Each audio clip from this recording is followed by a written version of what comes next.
श्रीशुकोवाच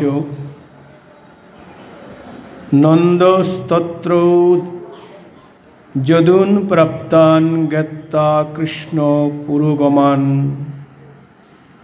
तत्रागमादुद्धृतो गोपैरन स्थार्थैः दिदीक्षया। श्रीमद्भागवत महापुराणे दशम स्कंधे 80तम अध्याय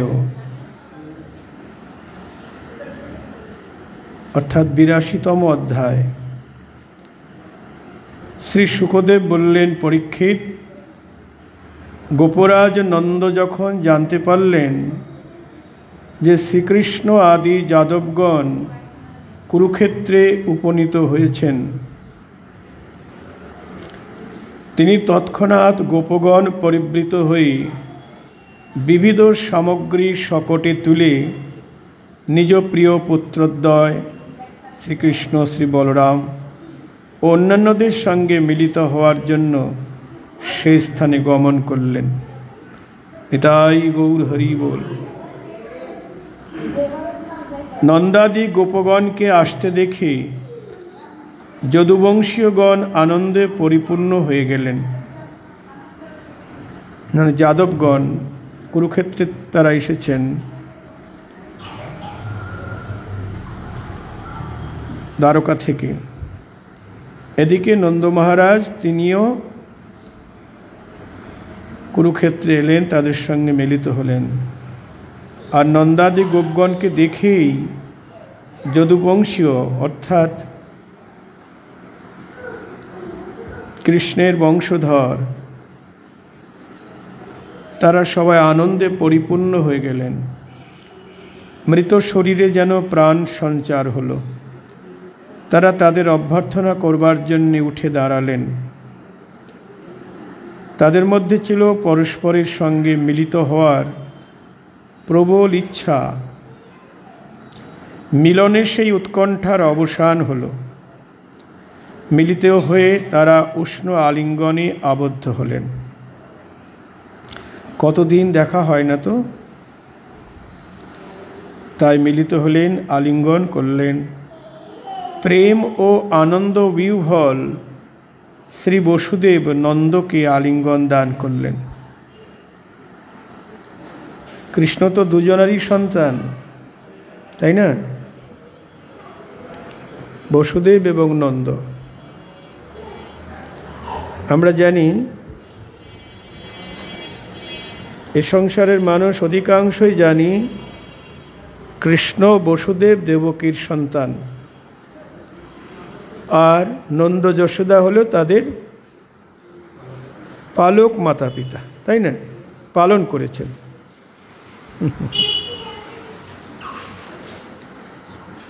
এহ হয়, এটাও ঠিক। किन्तु जीव गोस्वामी पाद तिनी गोपाल चंपू ग्रंथे लिखेছেন जे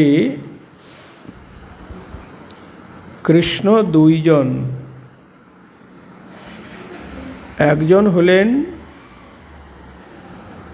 वसुदेवेर पुत्र, वसुदेव देवकीर पुत्र वासुदेव कृष्ण, और एकजन हलेन नंदनंदन कृष्ण बा यशोदानंदन कृष्ण। दुइजन कृष्ण। हाँ, जखन वसुदेव तार पुत्र के नंदालये राखते आसलेन तखन छिलो घन अंधकार, विद्युत चमकाच्छिलो, झड़ बृष्टि होच्छिलो।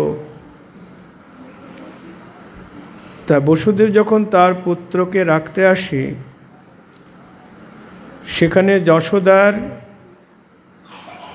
कोले दुटी सन्तान हय। ओई रात्रे यशोदा जाने ना, तार दासदासीरा केउ जाने ना जे दुटी सन्तान हयेछे।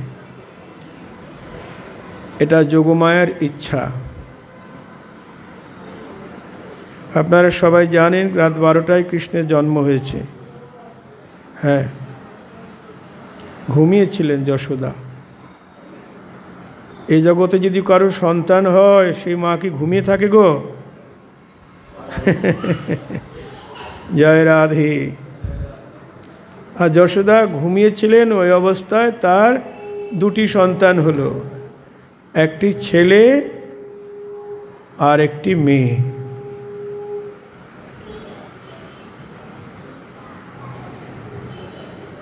তো বসুদেব এসে দেখলেন একটি মেয়ে জন্মেছে। ছেলেটাকে দেখতে পেলেন না। কেন?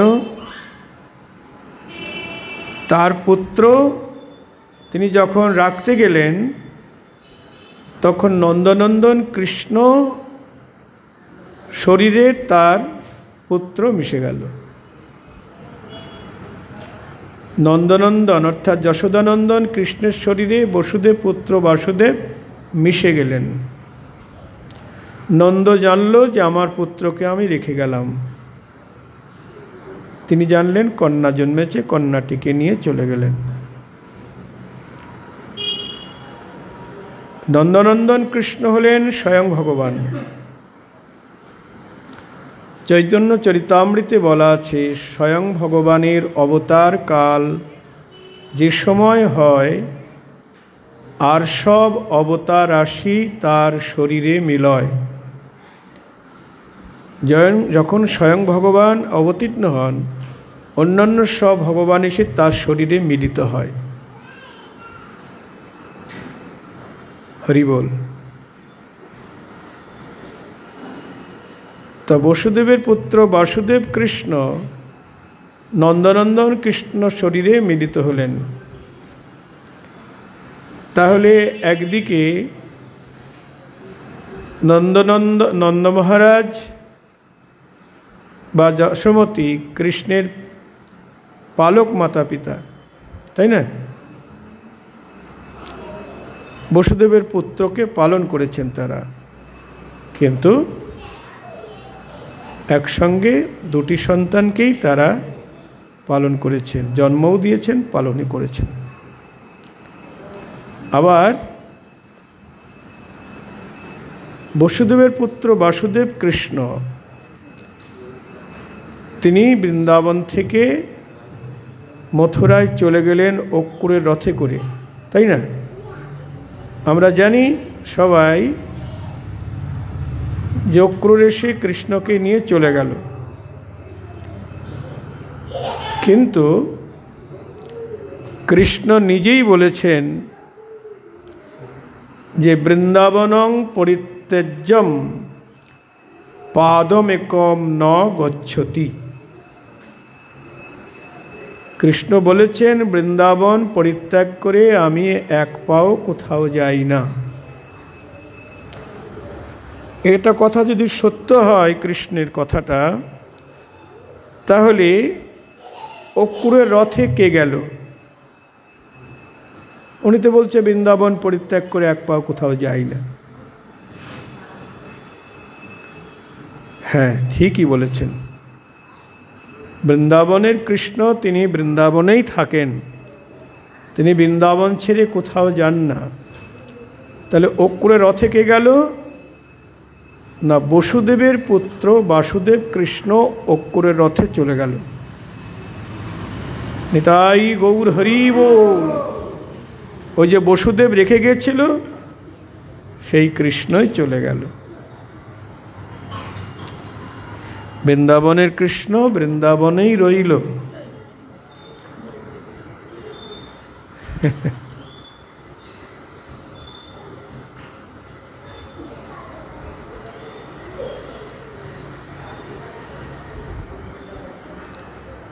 তাহলে প্রশ্ন হতে পারে, যশোদা, নন্দ বাবা সবাই কাঁদছেন কেন?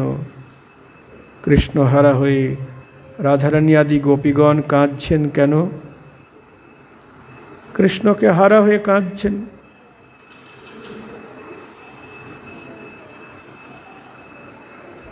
কৃষ্ণকে হারা হয়ে, হ্যাঁ, কারণ শ্রীদামের অভিশাপ, রাধারানীকে 100 বছর কৃষ্ণহারা হয়ে কাঁদতে হবে। অভিশাপ দিয়েছিলেন কেন? শ্রীদামকে অভিশাপ দিয়েছে রাধারানী, তুই আমার সঙ্গে অসুরের মতো ব্যবহার করলি, যা অসুর হয়ে জন্মা। তাই শ্রীদাম অসুর কুলে জন্মেছিল। এই জন্যই এই পরবর্তী যুগে বৃন্দাবন লীলায় রাধারানীকে 100 বছর কৃষ্ণহারা হয়ে কাঁদতে হলো। তাহলে কৃষ্ণ যদি বৃন্দাবনেই রইল, তাহলে সবাই দেখতে পেলেন না কেন, কাঁদছেন কেন? যোগমায়া তিনি পর্দা দিয়ে কৃষ্ণকে ঢেকে রাখলেন, আড়াল করে রাখলেন। জয় রাধি। যেমন এখানে কৃষ্ণ এখনও আছে, কিন্তু আমি দেখতে পাচ্ছি না। কেন? যোগমায়ার কৃপা না হলে দেখতে পাবো না। অদ্যাবধি সেই লীলা করে গোরা রায়, কোনো কোনো ভাগ্যবাণী দেখিবারে পায়। নিতাই গৌর হরি বল। হ্যাঁ গো,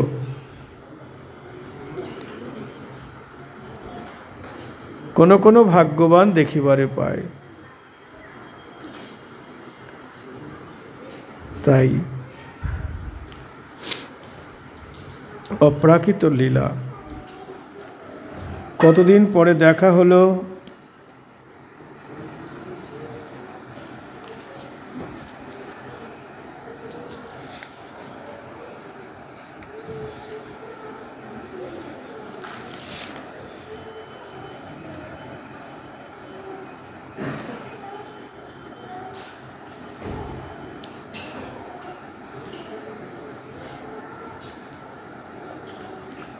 সুখদেব বললেন, পরীক্ষিত, সমাগত নৃপতিদের বসুদেব উগ্রসেনাজি যদুবংশীয়গণ সসম্মানে আদর অভ্যর্থনা করলেন। তারা সকলে ভগবান শ্রীকৃষ্ণের দর্শন লাভ করে পরমানন্দ শান্তি অনুভব করতে লাগলেন।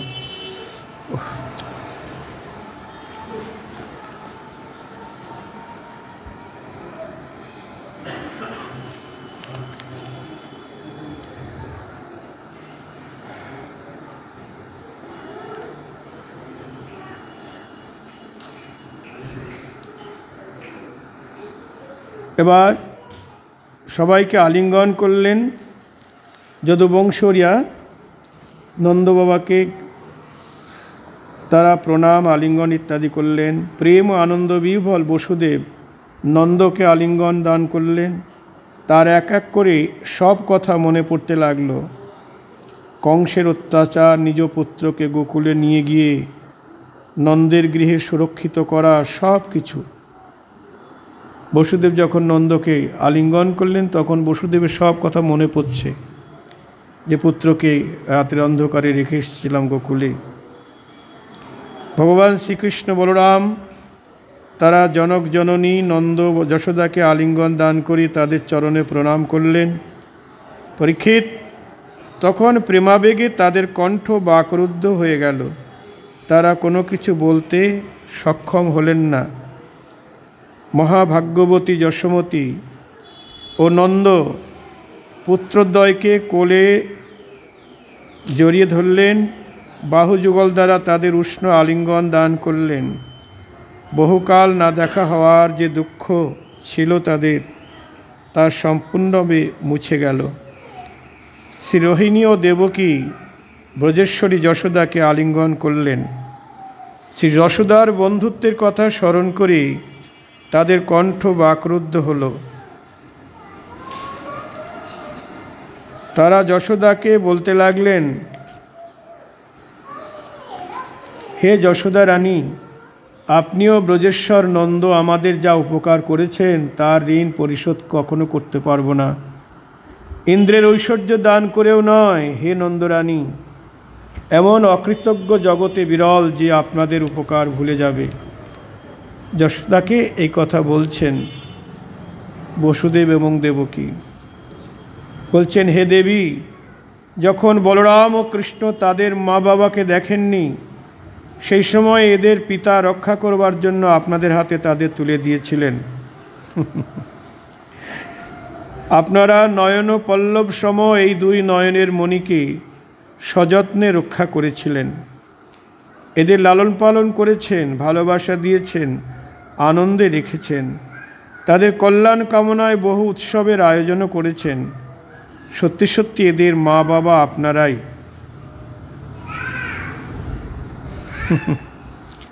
এদের গায়ে আঁচ পর্যন্ত লাগতে দেননি, আর তাদের নির্ভয়ে বেড়ে উঠতে সাহায্য করেছেন। অবশ্যই এইরূপ কার্য আপনাদের অনুকূলই, কারণ সজ্জনদের দৃষ্টিতে আপন পর ভেদাভেদ আদৌ থাকে না। হে শ্রী নন্দরানী, আপনারা সত্যই মহানুভব। শুকদেব বললেন, পরীক্ষিত, আমি পূর্বেই বলেছি যে গোপীদের জন্য শ্রীকৃষ্ণই প্রিয়তম, প্রাণ সমপ্রিয় ও সর্বস্ব ছিলেন। শ্রী ভগবানকে দর্শন করবার সময় যখন প্রাকৃতিক নিয়মেই তাদের নয়ন পল্লব বন্ধ হতো, তখন তারা নয়ন পল্লব নির্মাতা বিধাতাকেই দোষ দিতেন। যারা মধুর রসের গোপী তারাও এসেছিলেন কুরুক্ষেত্রে, বৃন্দাবন থেকে। তারা গোবিন্দকে দর্শন করলেন, করে তাদের স্বাদ মিটছে না। তারা নয়নের নির্মাতা বিধাতাকে, সৃষ্টিকর্তাকে তিরস্কার করছেন। কেন? ওই যে চোখের পলক দিয়েছে, তাই বিধাতাকে দোষ দিচ্ছেন যে বিধি, তুমি যোগ্য সৃজন জানো না। যারা কৃষ্ণ দর্শন করবে তাদের মাত্র তুমি দুটি নয়ন দিয়েছ। কোটি আঁখি নাহি দিলে, সবে দিলে দুই। হে বিধি, যারা কৃষ্ণ দর্শন করবে তাদের কোটি কোটি নয়ন করে দিতে। এই দুই নয়নে কতটুকু দেখব কৃষ্ণরূপ? আহা, যদি কোটি কোটি নয়ন করে দিতে, সেই নয়নে গোবিন্দরূপ দর্শন করি, স্বাদ মেটাতাম। কোটি আঁখি নাহি দিলে, সবে দিলে দুই। তাহাতে নিমেষ দিলে, কি দেখিব মই।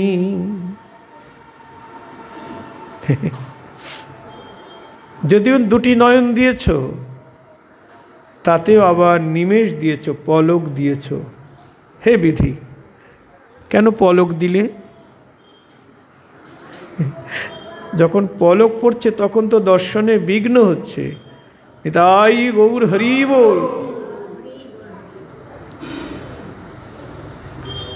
গোবিন্দের এত রূপ, রাধারানী বলছেন, দেখে এলাম তারে গোসাই, দেখে এলাম তারে। এক অঙ্গে এত রূপ, দুই নয়নে না ধরে। তার এক অঙ্গে এত রূপ, দুই নয়নে ধরে না। জয় রাধে। ভাবুন, এক অঙ্গের রূপই দুই নয়নে ধরে না, তাহলে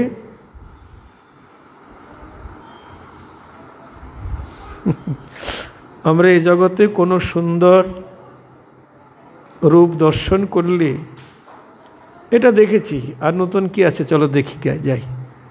এটা তো একবার দেখেছি, দার্জিলিং তো দেখেছি, কাশ্মীরে দেখেছি, অমুক সুন্দরকে দেখেছি, আরও সুন্দর কি আছে, চল। আর রাধারানী বলছেন, এক অঙ্গে এত রূপ, দুই নয়নে না ধরে।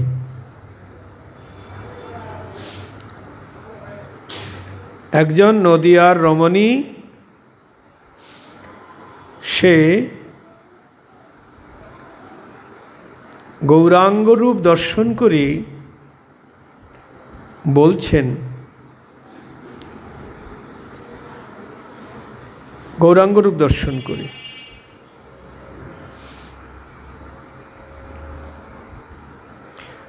আখি পালটিতে কত যুগ হেন মানি,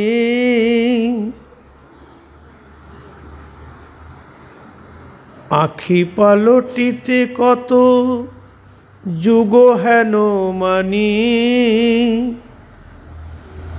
আখি পালটিতে মানে একভাবে তো তাকিয়ে থাকা যায় না, পলক ফেলতে হয়। পালটিতে মানে চোখের পলক ফেলা।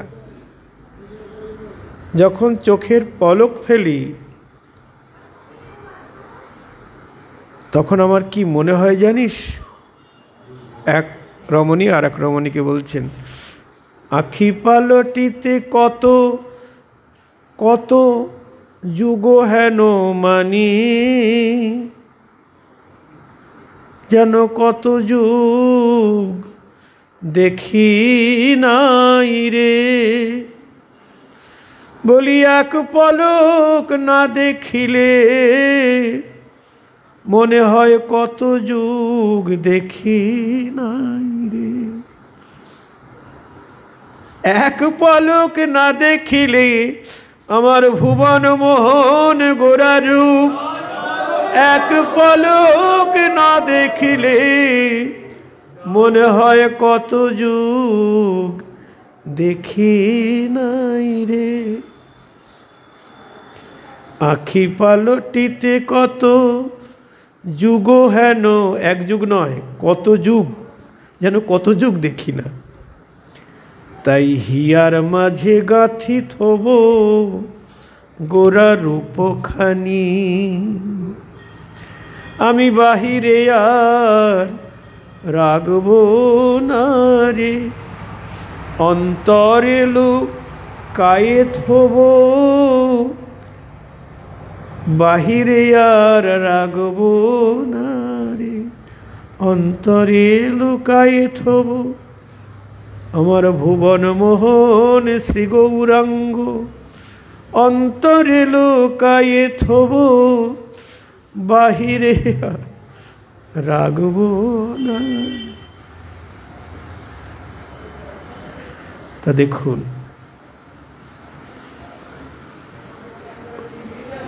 তবে রূপ দর্শন করতে গেলে যোগ্যতা চাই। হ্যাঁ গো, আমাদের সবারই তো একই নয়ন, কিন্তু সবার এক নয়ন থাকলেও সবাই আমরা গৌর গোবিন্দকে এক রূপ দেখি না, একরকম দেখি না। কেউ শুধু তাকিয়েই আছে, চোখ ফিরাতে পারছে না। আবার একজন ব্যাস চলে গেল।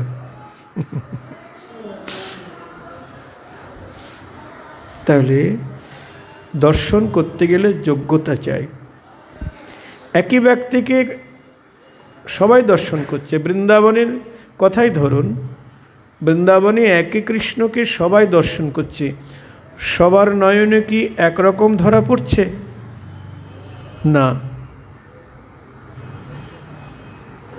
কীটপতঙ্গ পশু পাখি তারা দেখছে, তাদের একরকম দর্শন।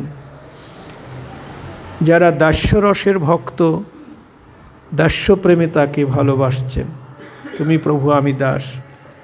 কেউ বন্ধুরূপে ভালোবাসছে, কেউ পুত্ররূপে ভালোবাসছে, কেউ পতিরূপে ভালোবাসছে। পরিপূর্ণরূপে দর্শন পাচ্ছেন কে? কে গো? হ্যাঁ, আমার রাধারানী। তার মতো দর্শন কি সবাই পাচ্ছেন? একই কৃষ্ণকে এক একজনের এক একভাবে দর্শন হচ্ছে। তাহলে তাকে দর্শন করতে চাই প্রেম, অনুরাগ। যার যেমন ভাব তারপরে তার তেমন লাভ। ব্যাস, ভাব মানে প্রেম।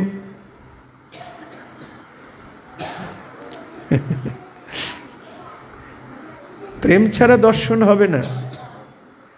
আজকে আমরা গৌরহরির আবির্ভাব তিথি উপলক্ষে ধাম দর্শনে বেরিয়েছি। 9 দ্বীপ পরিক্রমা করছি, কিন্তু সবার দর্শন একরকম হচ্ছে না।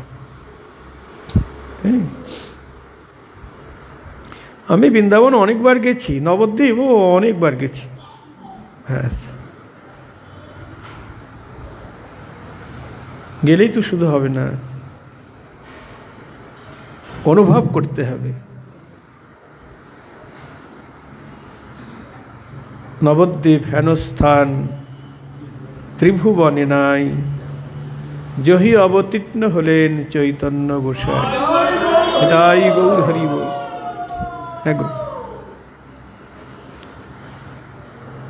এরকম অনুভব করতে হবে,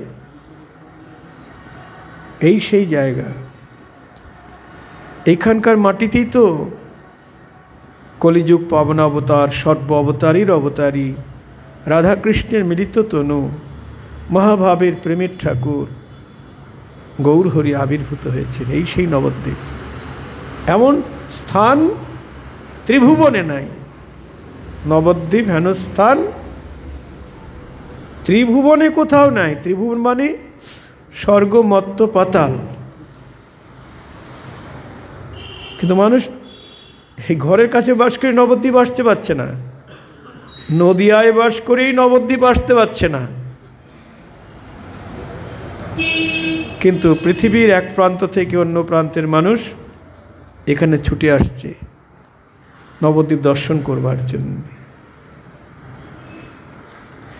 ইচ্ছাই জাগে না নবদ্বীপ আসতে।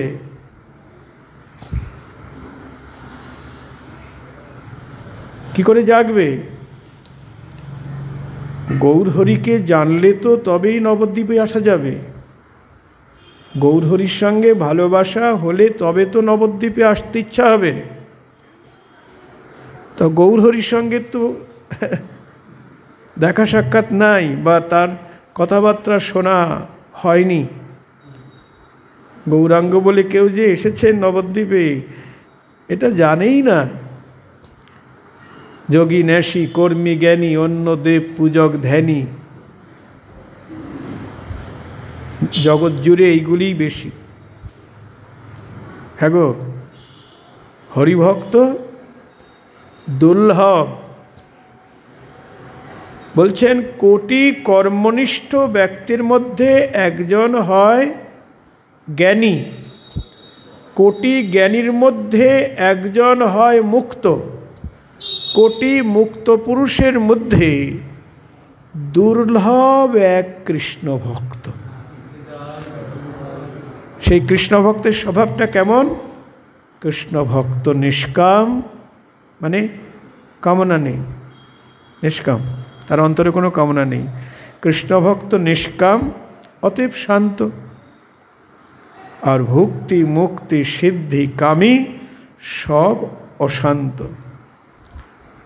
ভক্তি মানে ভোগ বাসনা, এ জগতের সুখভোগ, স্বর্গের সুখভোগ। মুক্তি, সব মুক্তি চাইছে, শাস্তি সারূপ্য সালোক্য সাযুজ্য সমীপ্য, পঞ্চবিধা মুক্তি। সিদ্ধি, নানা রকম সিদ্ধি, অনিমা লঘিমা ঈশিত্তা প্রসিত্তা। গঙ্গার উপর দিয়ে হেঁটে যাব, মাটির ঢালা সন্দেশ বানিয়ে দেবো, ঘরের মধ্যে আটকে রাখবে, আমি বার হয়ে আসব, আমি ছোট আছি বড় হয়ে যাব, বড় আছি ছোট হয়ে যাব, এরকম অনিমা লঘিমা ঈশিত্তা বসিত্তা। হ্যাঁ, এই দল ভারী করবার জন্যে এসব সিদ্ধাই নিয়ে ঘুরে বেড়াচ্ছে সবাই। হ্যাঁ, মানুষ সব ওই দিকেই ছুটছে। আরে গঙ্গার উপর দিয়ে হেঁটে চলে গেল, এই তো ভগবান। চুনোপুটুরা শিষ্য হবে না, চুনোপুটুরা তো এমনিতে হবে। বড় মিনিস্টার, ব্যারিস্টার, নাম করা বুদ্ধিজীবীরা, তারা গিয়ে ওইখানে মাথা মুড়াবে যদি শোনে গঙ্গার উপর দিয়ে হেঁটে পার হয়ে গেল। এই তো ভগবান। কিন্তু ওনাকে গুরুবরণ করলে কিছুই পাবেন না। ওনার মতো সাধনা করলে আপনিও গঙ্গার উপর দিয়ে হেঁটে যেতে পারবেন। এছাড়া ভগবানের ভগবত প্রাপ্তিও হবে না, দুঃখ দূরও হবে না। তাই বলছেন এই সংসার অসৎ ভুলে পড়ে আছে। ভক্তি রাজ্যে মানুষ আসতে পারছে না। কৃষ্ণ ভক্ত নিষ্কাম, অতএব শান্ত। তা ভক্তি না থাকলে দর্শন হবে না। দেখিয়া না দেখে যত অভক্তের গণ, উলুকে না দেখে জ্বলছে সূর্যের কিরণ। বলছেন দেখেও দেখতে পায় না কারা? যারা অভক্ত, যাদের ভক্তি নাই, তারা দেখেও দেখতে পায় না। তাদেরকে তুলনা করেছে কার সঙ্গে? উলুকের সঙ্গে। উলুক চেনেন তো? জয় রাধে। উলুক মানে পেঁচা। আমরা বলি না উলুক বা উল্লুক, বলি না? পেঁচা অন্ধকারে থাকে, সে সূর্যের আলো সইতে পারে না। এ জগতে যারা হরিভক্তি বিমুখ, তারা হলো ওই পেঁচার দল। নিতাই গৌর হরি বল। তারা এই প্রেমের আলো সহ্য করতে পারে না। আরে তার এই পেঁচারা কি বলে জানেন? এই খোলকর্তা দেখলে না ওই পেঁচারা বলে, পেঁচাই বলছি, আরে এই বিজ্ঞানের যুগে, কম্পিউটারের যুগে এইসব হরে কৃষ্ণ চলে নাকি? এই খোলকর্তার এসব চলে? এত আধুনিক যুগেও মানুষ কেমন অজ্ঞান অন্ধকারে ছুটছে। ওরা অজ্ঞান বলছে। যারা খোলকর্তাল নিয়ে ঘোরে, যারা হরিনাম করে, তাদেরকে অজ্ঞান বলছে। এখন অন্ধকারে আছে এরা। এত বড় উন্নতির যুগ, কিন্তু উন্নতি তো ধূলিসাৎ হয়ে যাচ্ছে, তাই না? একটা অ্যাটমেই সব ধূলিসাৎ। এত উন্নতি, উন্নতি মানে বোম তৈরি, পারমাণবিক অস্ত্র তৈরি, উন্নতি। আসল জায়গায় উন্নতি নাই, এইখানে উন্নতি নাই। এখানে উন্নতি হলেই সব উন্নতি হয়ে যায়, কিন্তু এখানেই অবনতি। এই জন্য তো সব ধূলিসাৎ হয়ে যাচ্ছে। আমরা ছোটোবেলায় পড়েছিলাম, আগে ব্যক্তির উন্নতি, তারপরে পারিবারিক উন্নতি, তারপরে সমাজের উন্নতি, তারপরে দেশের উন্নতি, তাই না? তা পারিবারিক উন্নতি বলতে এইটাই বুঝেছিলাম ছোটোবেলায়, মানে লেখাপড়া শিখব, তারপর টাকা পয়সা রোজগার করব ইত্যাদি। এটাই ব্যক্তির উন্নতি বুঝতাম। কিন্তু এখন বুঝতে পারছি ওটা উন্নতি নয়। হ্যাঁ, ব্যক্তির উন্নতি, ব্যক্তি মানে আত্মা। আত্মার উন্নতি হলো প্রকৃত উন্নতি। আত্মার মঙ্গলই হলো প্রকৃত মঙ্গল। যারা আত্মার উন্নতি করে নাই, তাদের প্রকৃত মঙ্গল সম্ভব নয়। আত্মার উন্নতি বা আত্মার মঙ্গল একমাত্র ভক্তিতে। ভক্তি থাকলেই দর্শন হবে। বহু বছর আগে কিছু যাত্রী নবদ্বীপে এসেছেন আর বলছেন নবদ্বীপ খুব বাজে জায়গা। আমাদের এই ঘরের পিছন দিয়ে যাচ্ছে আর বলছে নবদ্বীপ বাজে জায়গা। আমরা কি বললি বাজে জায়গা মানে? ওই পচা ড্রেন, পায়খানা। আচ্ছা, কিন্তু শাস্ত্র যে অন্য কথা বলে, নবদ্বীপ হেন স্থান ত্রিভুবনে নাই, যহি অবতীর্ণ হলেন চৈতন্য গোসাই। আর আপনারা বলছেন বাজে জায়গা। তাহলে তো নবদ্বীপ দর্শন হলো না, শুধু পায়খানা আর বা নোংরা দেখে গেলেন, নবদ্বীপ দর্শন হলো না। ভাবুন। নবদ্বীপ দর্শন হলেন। এত মন্দির, এত মঠ মন্দির, এত সাধুগুরু বৈষ্ণব, এত হরিনাম, এখানে মহাপ্রভু গমনাগমন করেছে, নিতাই গৌরের পদরজধন্য লীলাভূমি, আর এটাকে বাজে জায়গা বললেন না। তাহলে নবদ্বীপ দর্শন করতে হলে আগে তৈরি হয়ে আসতে হবে। সে বৃন্দাবনে যান আর নবদ্বীপে যান, যেখানেই আমরা যাই না কেন, নিজেকে তৈরি করে নিয়ে তারপরে যেতে হবে, তবেই হবে দর্শন।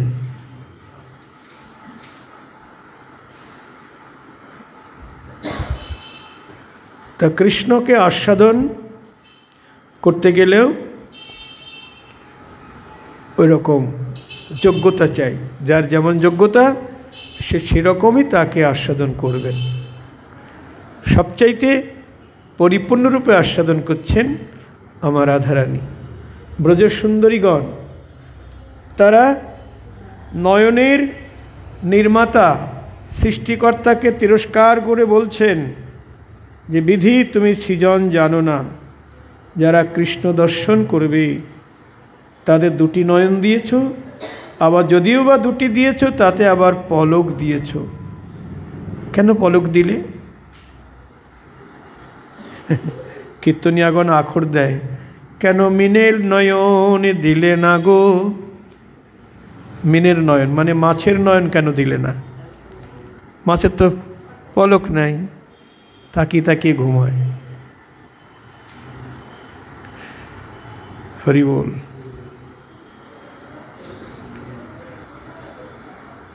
গোপীগণ আজ বহুদিন পরে সেই প্রেমময় মূর্তি ভগবান শ্রীকৃষ্ণকে দর্শন করলেন। দর্শনের লালসা কত তীব্র তা অনুমান করা সহজ নয়।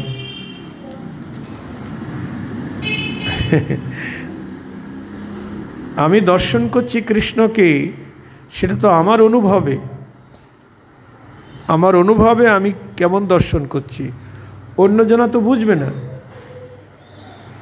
তার নয়নে সে কিভাবে দেখছে সেটা তার অনুভবে, তাই না? এ তো কাউকে বলে বোঝানো যায় না। তাই এখানে সুখদেব গোস্বামী বলছেন যে দর্শনের লালসা কত তীব্র তা অনুমান করা সহজ নয়। তারা নয়নপথে সেই মনোহর বিগ্রহকে হৃদয় দেশে প্রবেশ করিয়ে তাকে উষ্ণ আলিঙ্গন প্রদান করলেন। এখানে ভাগবতে রাধারানীর নাম উল্লেখ করেন নাই শুকদেব গোস্বামী, শুধু গোপীদের কথা বলেছেন। যদি প্রশ্ন করা হয় কেন রাধারানীর কথা উল্লেখ করেন নাই, এর একটাই কারণ, রাধা নাম উচ্চারণ করলে উনি আর বাকিটা বলতে পারবেন না, এই জন্যেই উল্লেখ করেন নাই। ওই নামটা উচ্চারণ করলেই আর তিনি হরিকথা বলতে পারবেন না, এই জন্য গোপন করে রেখেছেন। তারা নয়নের পথে সেই মনোহর বিগ্রহকে হৃদয় দেশে প্রবেশ করিয়ে তাকে উষ্ণ আলিঙ্গন করলেন। তার মানে ব্রজসুন্দরীগণ গোবিন্দকে দর্শন করে হৃদয় দেশে নিয়ে নিলেন, ভিতরে প্রবেশ করিয়ে নিলেন, তাকে আলিঙ্গন করলেন। কৃষ্ণকে সবার সামনে কৃষ্ণকে আলিঙ্গন করা যায়? তাহলে এখানে বলছেন যে আলিঙ্গন করলেন, হ্যাঁ, নয়ন পথে তাকে ঢুকিয়ে নিয়ে অন্তরে আলিঙ্গন করলেন। জয় রাধে নিতাই গৌর হরি বল।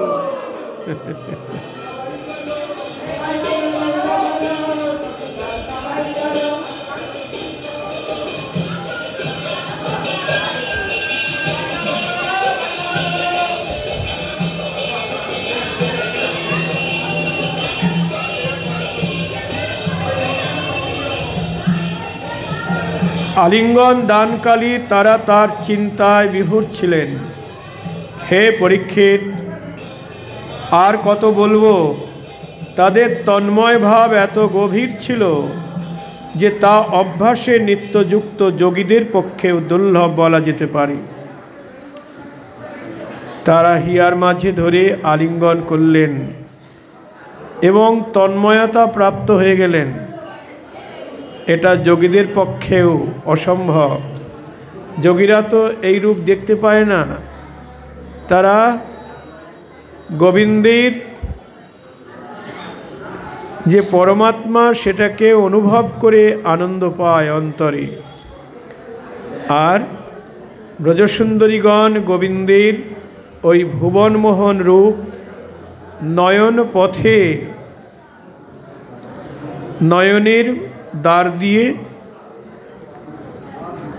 অন্তরে নিয়ে তাকে আলিঙ্গন করলেন। জয় রাধে।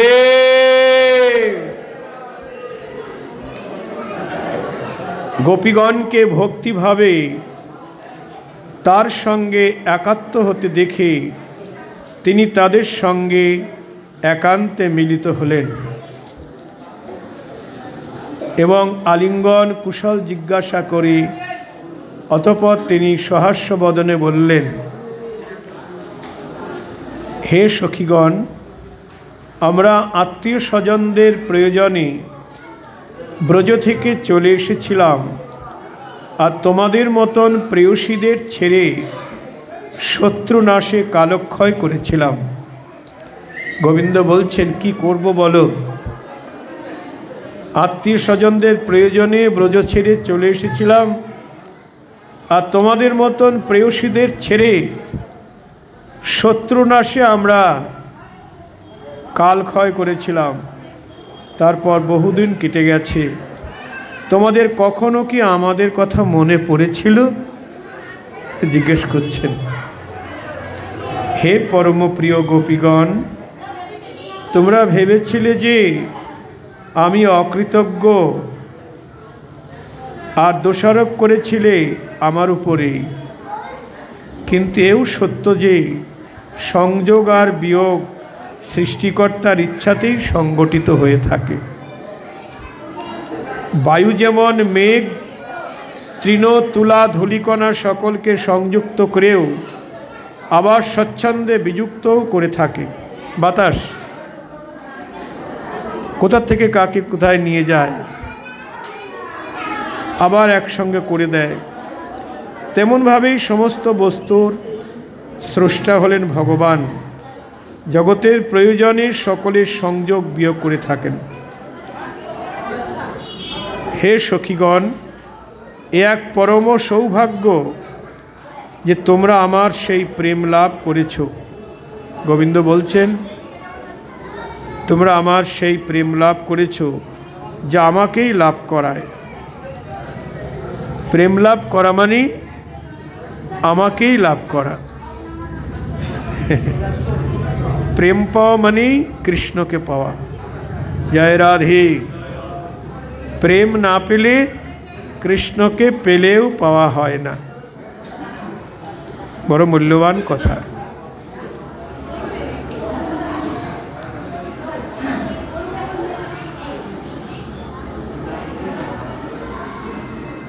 কারণ আমার উপর অর্জিত প্রেম ও ভক্তি প্রাণীকুলকে পরমানন্দ প্রদান করতে সমর্থ হয়।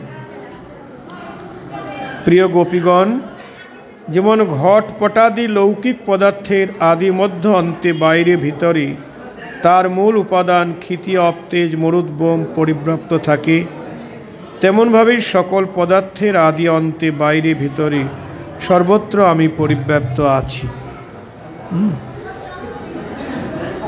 এইভাবে সকল প্রাণীদেহে এই পঞ্চভূত কারণরূপে অবস্থান করে এবং আত্মা ভোক্তারূপে অথবা জীবরূপে অবস্থান করে। কিন্তু আমি এই দুই থেকে পৃথক এক অবিনাশী সত্তা। আমার মধ্যেই এদের অবস্থান। তোমরা এইরূপ অনুভব করো। মানে আমি তোমাদের ভিতরে আছি, বাইরে যেমন আছি ভিতরে আছি, এটাই বলতে চাইছেন। শুকদেব বললেন, পরীক্ষিত, ভগবান শ্রীকৃষ্ণ এইভাবে গোপীদের অধ্যাত্ম জ্ঞান উপদেশ প্রদান করে দীক্ষিত করলেন। সেই উপদেশের পুনঃ পুনঃ স্মরণ করায় গোপীদের জীবকোষ অর্থাৎ লিঙ্গ শরীর বিনষ্ট হয়ে গেল এবং তারা শ্রী ভগবানের সঙ্গে একাত্ম হয়ে গেলেন।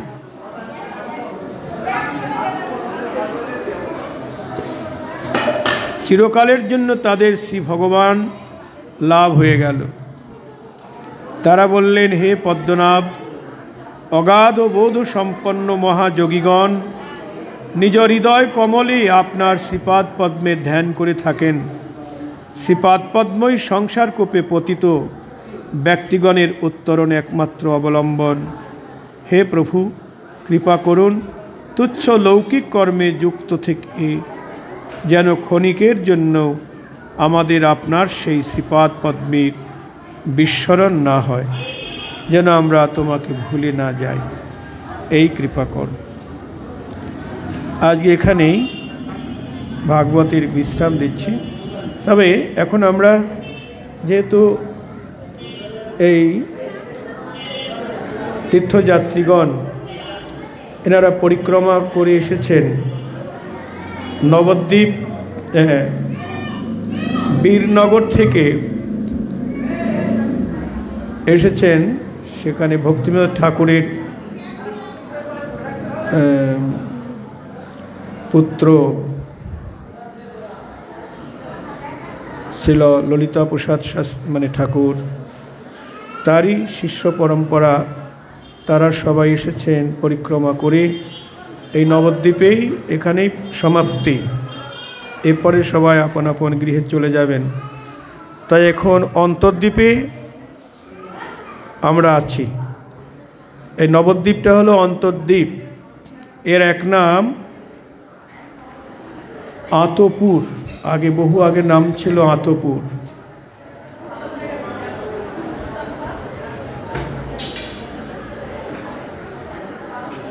এটা বর্ণনা করেছেন মহাপ্রভুর ভৃত্য ঈশান।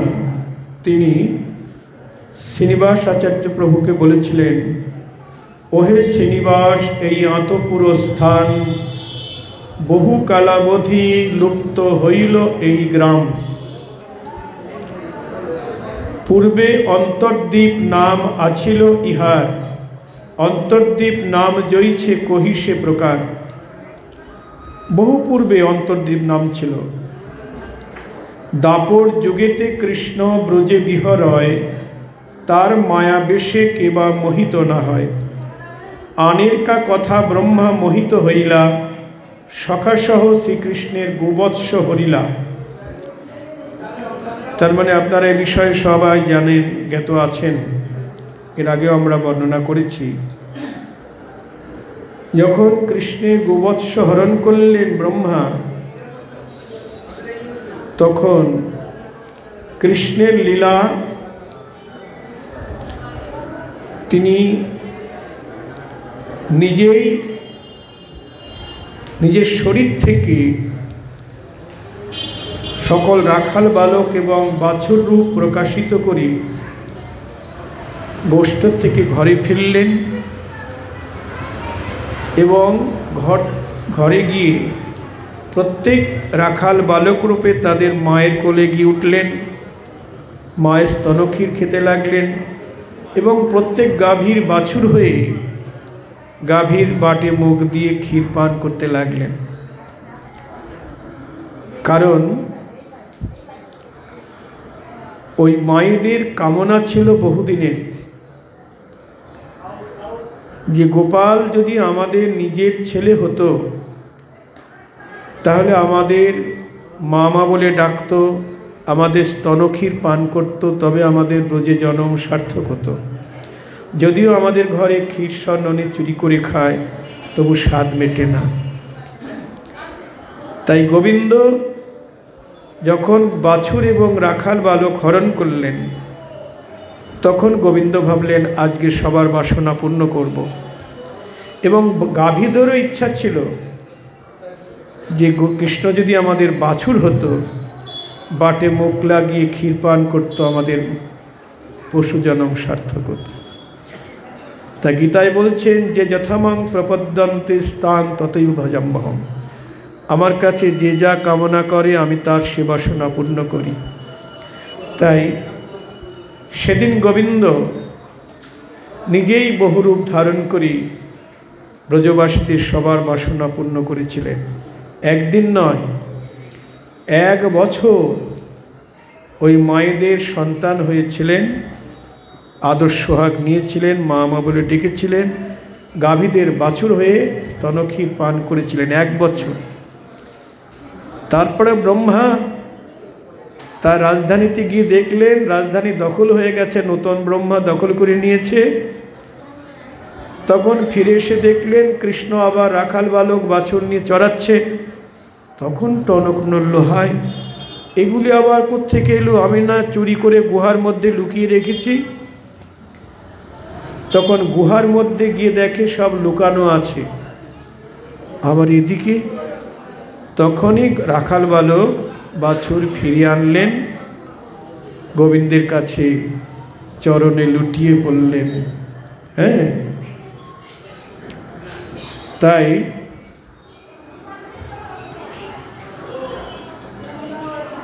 এখানে বলছেন ব্রহ্মার কা কথা আনের কা কথা ব্রহ্মা মোহিত হইলা, সখাসহ শ্রীকৃষ্ণের গোবৎস হরিলা, করিতে ব্রহ্মার দর্প চূর্ণ সেই ক্ষণে, সকল গোবৎস সখা হইলা আপনি। কৃষ্ণের এ লীলা ব্রহ্মা বুঝিতে না পারে, পড়িলা ফাপরে ব্রহ্মা স্থির হইতে নারে। অপরাধ হইলা কৃষ্ণে বহু স্তুতি কইলা, স্তুতিবশে শ্রীকৃষ্ণের অনুগ্রহ হইলা। তথাপি ব্রহ্মার নহে স্বচ্ছন্দ অন্তর, কইল অপরাধ চিন্তে চিত্তে নিরন্তর। আমি যে অপরাধ করেছি আমার কি হবে? মনে মনে বিচারয়ে বসিয়া নির্জনে, না দেখি উপায় চৈতন্য অবতার বিনে। কলির প্রথমে প্রভু শ্রীকৃষ্ণ চৈতন্য, অবতীর্ণ হইয়া করিবে কলি ধন্য। ব্রহ্মা চিন্তা করছেন মনে মনে, না দেখি উপায় চৈতন্য অবতার বিনে। কলির প্রথমেই প্রভু চৈতন্যরূপে অবতীর্ণ হবেন কলিকে ধন্য করবার জন্যে। নবদ্বীপে করিলে প্রভুর আরাধনা, করিবেন প্রভু পূর্ণ মনের বাসনা। নবদ্বীপে যদি আমি প্রভুর আরাধনা করতে পারি তবে আমার বাসনা পূর্ণ হবে।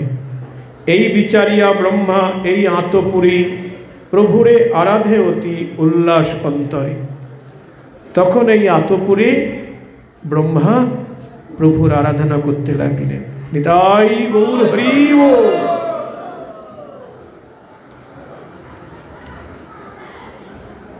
ভকত বৎসল গৌরচন্দ্র দয়াময়, হইলা সাক্ষাৎ শোভা ভুবনময়।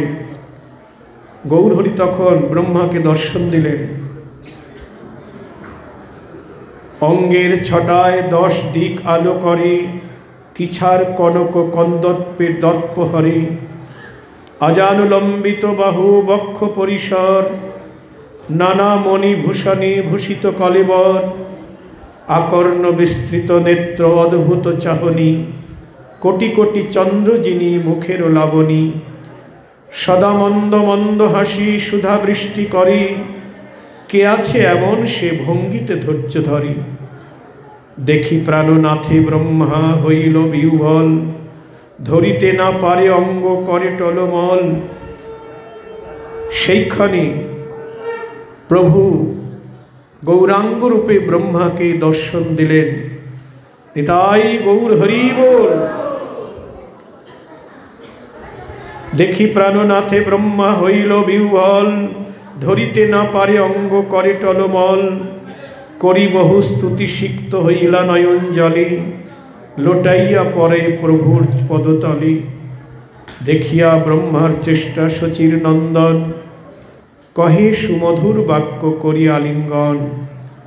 তুমি প্রিয় সদা আদি প্রসন্ন তোমায়, এবে যে ইচ্ছা বর মাগো আমায়। ব্রহ্মা আমার কাছে বর মাগো।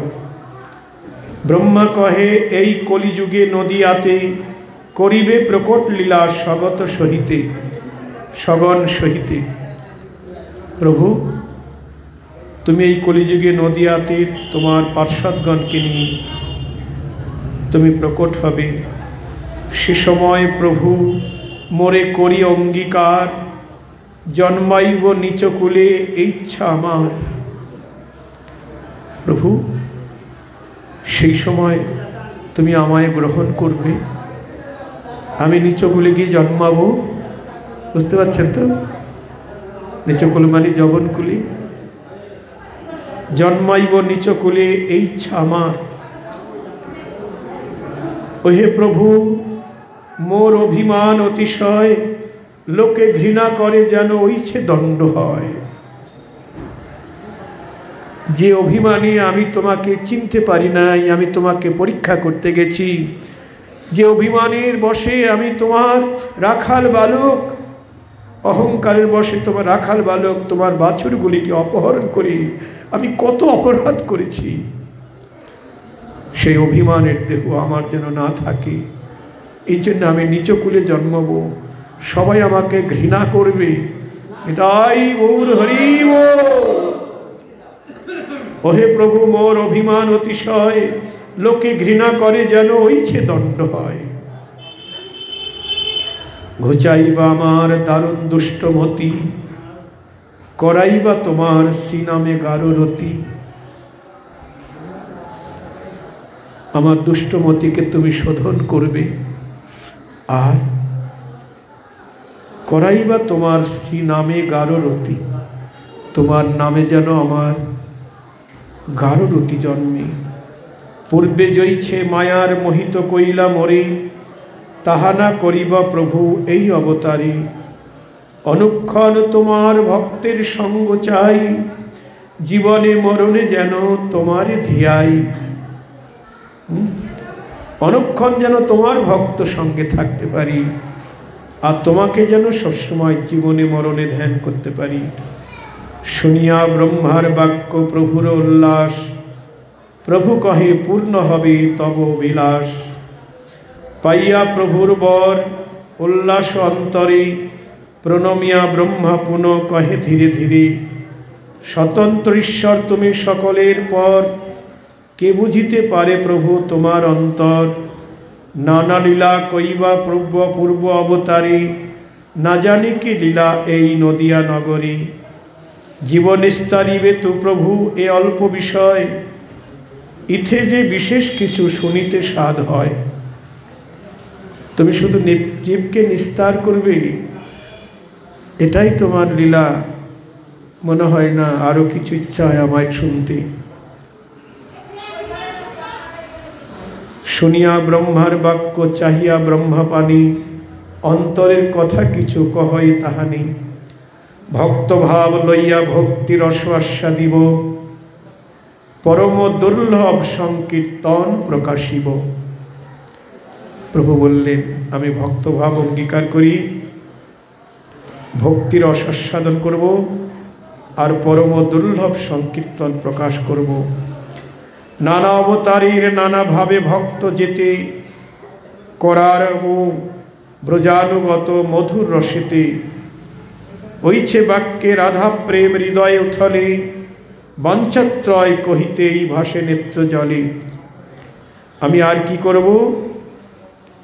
ব্রজের মধুর প্রেম, রাধা প্রেম নিজে আস্বাদন করব, আর জগতে বিতরণ করব। আমার যে তিনটি বাঞ্ছা অন্তরে, সেই বাঞ্ছা পূর্ণ করব। অনুগ্রহ করি ব্রহ্মারে জানাইলা, প্রভুর যে বাঞ্ছাত্রয় বিজ্ঞে ব্যক্ত কইলা। প্রভুর কি বাঞ্ছা? শিরাধয়া প্রণয় মহিমা কীদৃশ, বানৈ বাস্বাদ্য জেনাদ্ভুত মধুরিমা। কীদৃশ বা মদীয় সক্ষঞ্চস্য মদনুভবত, কীদৃশং বেত্তি লভাৎ তদ্ভাবাড্য সমজনী শচীগর্ভ সিন্ধু হরিন্দু। মানে কৃষ্ণ অবতারী ভগবানের এই তিনটি বাঞ্ছা জেগেছে। রাধার প্রণয় মহিমা কেমন, আর আমার অদ্ভুত মধুরিমা, আমার অদ্ভুত মধুরিমা বা মাধুর্য আমার উপমাধুর্য, বংশী মাধুর্য, নামের মাধুর্য, লীলা মাধুর্য, গুণমাধুর্য কেমন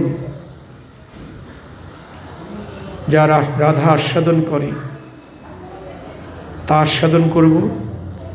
আর রাধারানীকে আমাকে ভালোবেসে কেমন সুখ পায়, আমাকে সেবা দিয়ে কেমন সুখ পায়, এই তিন বাঞ্ছা, এই তিনটি বিষয়ে লোভ জন্মিলে কৃষ্ণচন্দ্র শচীগর্ভ সমুদ্র হইতে তিনি উদয় হয়েছিলেন গৌরাঙ্গ চন্দ্ররূপে। পুনঃপ্রভু সংক্ষেপেই ব্রহ্মারে কহিলা, দেখিবা সাক্ষাতে মোরে নবদ্বীপ লীলা। আমি অবতীর্ণ হব, তুমি সাক্ষাতেই দেখবে। কহি অন্তরের কথা, হইল অন্তর্ধ্যান, এই হেতু লোকে ব্যক্ত অন্তর্দীপ নাম। প্রভুর কৃপাতে ব্রহ্মা হর্ষ হইলা অতি, নবদ্বীপে প্রভুর প্রকট চিন্তে নীতি। ব্রহ্মা সবসময় চিন্তা করতে লাগলেন, এই অন্তর্দ্বীপ ভূমে গৌরগণ শনে, করে যে বিলাস তা বর্ণিবে কুঞ্জনে। ওহে শ্রীনিবাস অন্তর্দ্বীপ শোভাময়, এই স্থান দর্শনে অভিলাষ সিদ্ধি হয়। এইভাবে শ্রীনিবাস আচার্যের কাছে ঈশান তিনি অন্তর্দ্বীপের মহিমা অর্থাৎ বর্তমান যেটি নবদ্বীপ ধাম, এই স্থানের মহিমা কীর্তন করলেন। এখানে আমাদের হরিকথার বিশ্রাম। এই সেই নবদ্বীপ। নবদ্বীপ হেন স্থান ত্রিভুবনে নাই, জহি অবতীর্ণ হলেন চৈতন্য গোসাই। নিতাই গৌর হরি বল।